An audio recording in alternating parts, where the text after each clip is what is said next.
কি ভগবান শ্রীরামচন্দ্রের মূর্তি তৈরির সময় ঘটেছিল এক অলৌকিক কাণ্ড। মূর্তি তৈরির আগে যিনি তৈরি করেছিলেন তাকে নাকি দেওয়া হয়েছিল অনেক শর্ত।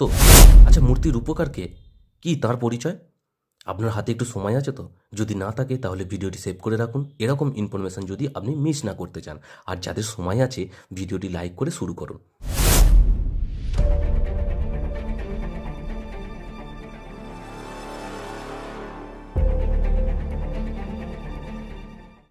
শুরু করার আগে অজানা অচেনার সন্ধানে আমার এই ছোট্ট ইউটিউব চ্যানেলে আপনাদের সকলকে আন্তরিকভাবে স্বাগত জানাই। যারা আমার চ্যানেলে নতুন এসেছেন তাদের চ্যানেলটিকে সাবস্ক্রাইব করে আমার পাশে থাকার অনুরোধ রাখি। আসুন এবার মূল আলোচনায় ফেরা যাক। অযোধ্যার রাম মন্দিরের ভগবান শ্রীরামের যে মূর্তিটির সম্প্রতি প্রাণ প্রতিষ্ঠা হয়েছে তাঁর রূপকার হলেন অরুণ যোগীরাজ, যিনি কর্ণাটকের মাইসোরের একজন বিখ্যাত মূর্তিকার। এনার পরিবার ৩০০ বছর ধরে বংশ পরম্পরাক্রমে মূর্তি বানিয়ে আসছেন। তিনিও ব্যতিক্রম নন। তিনি MBA গ্র্যাজুয়েট। ইনি চাইলেই কোনো মাল্টিন্যাশনাল কোম্পানিতে খুব সহজেই সেটেল হয়ে যেতে পারতেন, কিন্তু তিনি তা করেননি। তিনি তার পেশা হিসাবে বেছে নিয়েছেন এই মূর্তি বানানোকেই। কেন জানেন? কারণ শৈশবকালে তার পিতা যোগীরাজ শিল্পীর কাছ থেকে অত্যন্ত ইন্সপিরেশন পেয়েছিলেন, আর ছোটবেলা থেকেই তিনি তার পিতাকে এইরকম স্থাপত্যের কাজে, ভাস্কর্যের কাজে অনেক সাহায্যও করেছেন।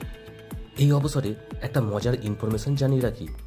ইন্ডিয়া গেটের অমর জওয়ান জ্যোতি পিছন দিকে সুভাষচন্দ্র বোসের যে 30 ফুট উচ্চতার স্ট্যাচুটি আছে সেটি এনারই হাতে তৈরি। এছাড়াও কেদারনাথে 12 ফুট লম্বা আদি শঙ্করাচার্যের মূর্তি ও মাইসোরে 21 ফুট লম্বা হনুমান স্ট্যাচু তারই হাতে তৈরি। যাই হোক, এবার আসি ভগবান শ্রীরামের মূর্তি তৈরি প্রসঙ্গে।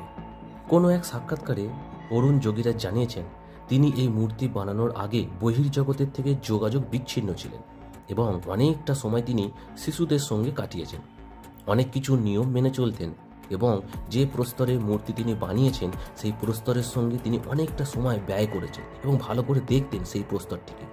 এই মূর্তি বানাতে প্রায় 7 মাস সময় লেগে গেছে, কারণ তিনি 7 মাস পূর্ব থেকেই এই মূর্তিটি নিয়ে অত্যন্ত চিন্তাভাবনা করা শুরু করেছিলেন এবং এই সময়টা ছিল তার কাছে বেশ চ্যালেঞ্জিং।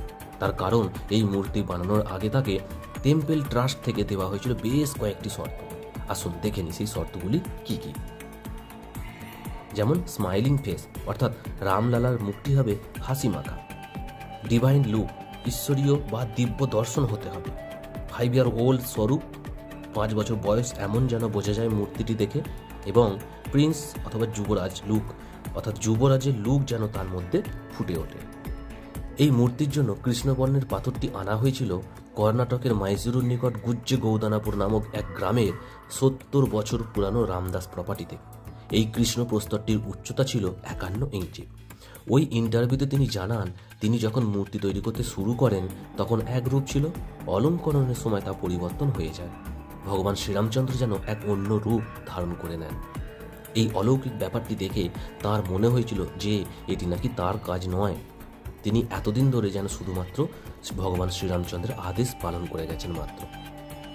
রামলালার মূর্তির মধ্যে ইমোশন ভাবটা ফুটিয়ে তোলা অত্যন্ত কঠিন কাজ। কেন জানেন?